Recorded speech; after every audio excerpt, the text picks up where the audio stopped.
اعوذ باللہ من الشیطان الرجیم بسم اللہ الرحمن الرحیم اللہم صلی علی محمد و آل محمد۔ میرے تمام سننے اور دیکھنے والے مومنین اور مومنات کو میری طرف سے میرے چینل ناطق قرآن کی جانب سے السلام علیکم۔ آج جس موضوع کو لے کر آپ کے سامنے حاضر ہوا ہوں، انتہائی اہم موضوع، بہت زیادہ اہمیت کا حامل، مگر ایسا موضوع جس کی طرف توجہ بہت کم دی جاتی ہے اور جس کا خیال تقریباً نہیں رکھا جاتا، یا رکھا بھی جاتا ہے تو ایک عارضی طور پر اس کو سمجھا جاتا ہے، اور صحیح معنوں میں بندہ جس طریقے سے رکھنے کا حق ہے اس کا ویسے خیال نہیں رکھا جاتا۔ اس کی وضاحت کرنے سے پہلے میں یہ صرف ایک جملہ جو بیان کروں گا، شاید آپ کو اس سے اس امر کی اہمیت کا اندازہ ہو جائے کہ یہ کتنا خاص کام ہے کہ جس کی طرف ہم متوجہ نہیں ہیں، کہ ہمارے گھر میں ایک شخص ایسا ہے کہ جو میرے سارے اعمال کو برباد کر سکتا ہے۔ اب وہ کون سا شخص ہے جو میرے اعمال کو برباد کر سکتا ہے؟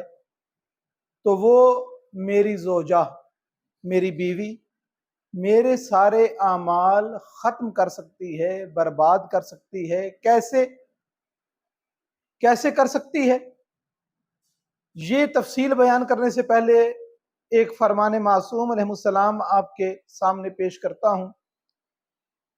روایت میں ملتا ہے کہ 3 قسم کی عورتیں 3 قسم کے اجر پائیں گی، 3 قسم کے انعامات پائیں گی۔ وہ انعامات کون کون سے ہیں جو وہ پائیں گی؟ پہلا انعام یہ ہے کہ ان کا حشر، ان کا حساب و کتاب جناب سیدہ فاطمہ الزہرا صلوات اللہ علیہا کے ساتھ ہوگا۔ دوسرا انعام کون سا؟ کہ وہ عورت فشار قبر سے محفوظ رہے گی۔ اور تیسرا یہ کہ پروردگار اس کے نامہ اعمال میں 1000 شہداء کا ثواب درج فرمائے گا۔ اب وہ کون سی خاتون ہے، کن خصلتوں کی مالک ہے جس کو یہ تینوں شرف ملیں گے؟ تو وہ خاتون جو اپنے شوہر کی بے تکی غیرت پر صبر کرتی ہے۔ تفصیل سے بیان کرنے کا وقت نہیں کیونکہ موضوع میرا اور ہے۔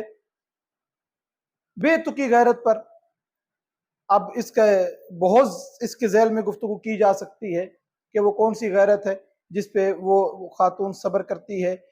اس کو بلا وجہ اس کو تنگ کرنا، جس امر کی اس کو ضرورت نہیں ہے ویسے معاملات میں اس کو انوالو کرنا، اور اپنی بیوی کو ایسے امور میں پریشان کیے رکھنا، بڑے غیرت مند ہونے کا مظاہرہ کرتے رہنا، یہ جو بے تکی غیرت پر صبر کرے، یہ تینوں انعام پروردگار نے اس خاتون کے لیے رکھے ہیں۔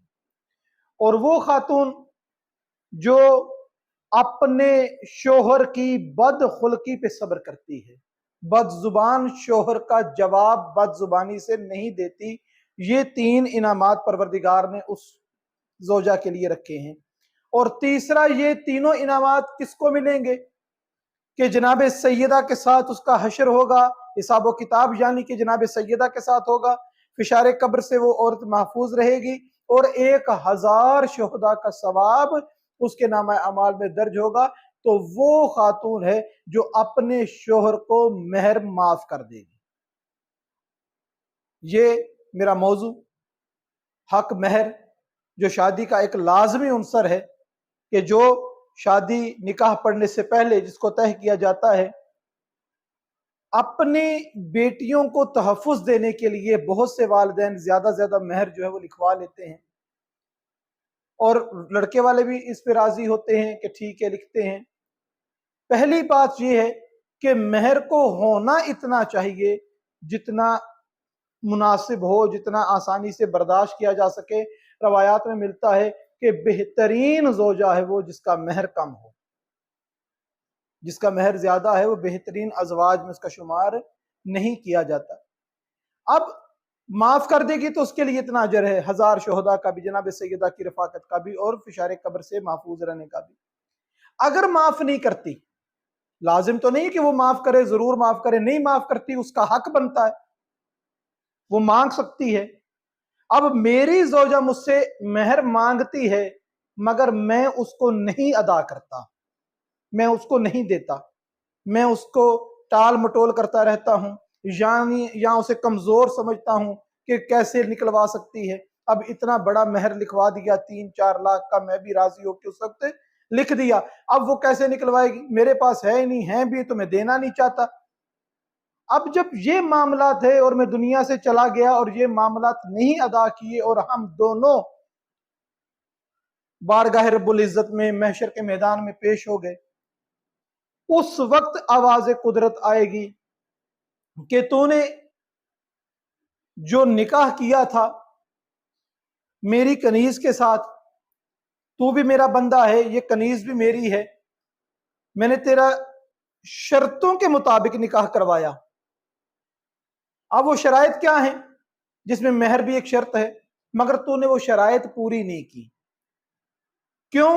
وہ کمزور تھی، اس کے گھر والے کمزور تھے، یا کسی بھی طریقے سے تو اس کو ٹالتا رہا۔ مگر اب یاد رکھ کہ اس خاتون کا ولی میں ہوں، یہ خدا فرمائے گا کہ میں اس کا ولی ہوں، اب میں ولی ہوں اور اس کا مہر ادا کر۔ تو میرے مومنین، وہ محشر کے میدان میں مہر کیسے ادا کروں گا میں؟ یقیناً ہے کہ نہ مال و دولت ہے، نہ وہاں پہ مال و دولت یہ کام آنے والا ہے۔ اب مہر بھی ادا کرنا ہے، جب خدا اس کا ولی بن کے مانگے گا تو میری کیا مجال ہے کہ میں اس کو ادا نہ کروں؟ خدایا کیسے ادا کروں؟ اب جب دینے کو نہیں ہے تو اس کا بدل دینا پڑے گا۔ بدل کیا دیا جائے گا؟ میرے اعمال دیے جائیں گے۔ نمازیں اپنی زوجہ کے نام کر، نمازیں اس کے نامہ اعمال میں درج کر دی جائیں، میرے روزے اس کے نامہ اعمال میں درج کر دیے جائیں، میں نے اگر کوئی حج عمرہ زیارت کیا ہے، کوئی نیک کام ثواب کا کیا ہے، اس کے نامہ اعمال میں درج کر دی جائے۔ اب یہ نہیں ہوگا کہ میری عبادت کی قیمت میں خود معین کروں کہ میری نماز اتنے کی ہے، میرا روزہ اتنے کا ہے۔ یہ خدا صاحب بتائے گا کہ میں نے جو نماز پڑھی ہے اس کی ویلیو کیا ہے، میں نے جو روزہ رکھا ہے اس کی قیمت کیا ہے، اس کی قدر کیا ہے۔ جب سارے اعمال دے دیے، پھر بھی آواز قدرت آئے کہ مولانا آپ نے سارے اعمال بھی زوجہ کو دے دیے مگر مہر کی رقم پوری طریقے سے ادا نہیں ہو سکی، اس کا بدل نہیں بن سکا، اب میرے نامہ اعمال میں کچھ نہیں، میرا دامن خالی ہے۔ اب کیا کیا جائے کہ اس کا بیلنس ہو، وہ جتنا مہر بنتا ہے؟ تب آواز قدرت آئے گی، ملائکہ کو حکم ہوگا کہ اس خاتون کے، اس کی زوجہ کے جتنے گناہ ہیں وہ اس کے نامہ اعمال میں، اس مرد کے نامہ اعمال میں درج کر دیے جائیں۔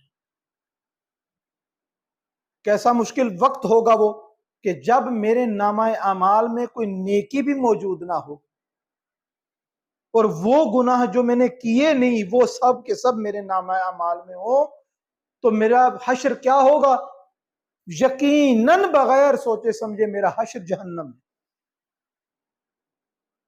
اکثر لوگ جب رابطہ کرتے ہیں اپنے مرحومین کے قضا واجبات کی طرف، وہ متوجہ ہوتے ہیں، کوئی نمازوں کا کرتا ہے ذکر، کوئی روزوں کا ذکر کرتا ہے، کوئی حج کروانا چاہتا ہے، کوئی زیارات پہ بھیجتا ہے، مگر ان کو یہ توجہ کرنی چاہیے کہ اگر میں اپنے والد کی نمازیں قضا کسی سے اجارے پہ پڑھوا رہا ہوں، روزے رکھوا رہا ہوں، حج اور زیارات کروا رہا ہوں، دوسرے معاملات نیکی کے کام جو ہیں وہ کر رہا ہوں، صدقہ جاریہ اپنے والدین کی طرف سے کر رہا ہوں، تو اس چیز پر بھی ضرور غور کریں، کیا میرے بابا کے ذمہ یہ والا قرضہ تو نہیں جو میری ماں کا وہ دینے کے لیے واجب تھا ان پر؟ اس کی طرف بھی توجہ دینی چاہیے کہ سارے اعمال تو جس کے ساتھ میں نے برائی کی وہ تو الگ ہے، جس کے ساتھ میں نے جھوٹ بولا وہ الگ ہے، جس کا میں نے حق کھا لیا وہ الگ ہے، جس کا میں نے نقصان کیا وہ الگ ہے، جو مجھ سے تنگ تھا وہ الگ ہے۔ یہ سارے معاملات زندگی کے میرے تمام اپنی جگہ پر قائم رہیں گے، مگر یہ میرے سارے اعمال کو کھا جانے والی چیز وہ ایک خاتون جو میری زوجہ ہے وہ بن سکتی ہے۔ ہمیں چاہیے کہ زندگی میں یا تو اس سے معاملہ طے کر کے وہ مہر معاف کروائیں، اور خاتون بھی اس تمام اجر کا لینے کا خواہش کا اظہار کرے کہ جناب سیدہ کے ساتھ اس کا حشر و نشر ہوگا اور اس کا نامہ وہ فشار قبر سے محفوظ رہے گی، اور 1000 شہداء کا ثواب اس کے نامہ اعمال میں آئے گا، یہ سوچتے ہوئے یا تو مہر معاف کر دے، اگر وہ معاف نہیں کر رہی کسی وجہ سے، کیونکہ اس کا حق ہے، وہ ضروری نہیں کہ معاف کرے، تو مجھے چاہیے، شوہر جو ہیں ان کو چاہیے کہ وہ اپنا یہ واجب زندگی میں ادا کر کے جائیں، ورنہ محشر کے میدان میں نامہ اعمال میں عبادتوں کا اور نیکیوں کا کوئی معیار نہیں رہے گا، سب ختم ہو جائے گا۔ پروردگار سے دعا ہے کہ پروردگار ہم کو صحیح معنوں میں سیرت محمد اور آل محمد علیہ السلام کو پڑھنے، سمجھنے اور اس پر عمل کرنے کی توفیق عطا فرمائے۔ وما علینا الا البلاغ۔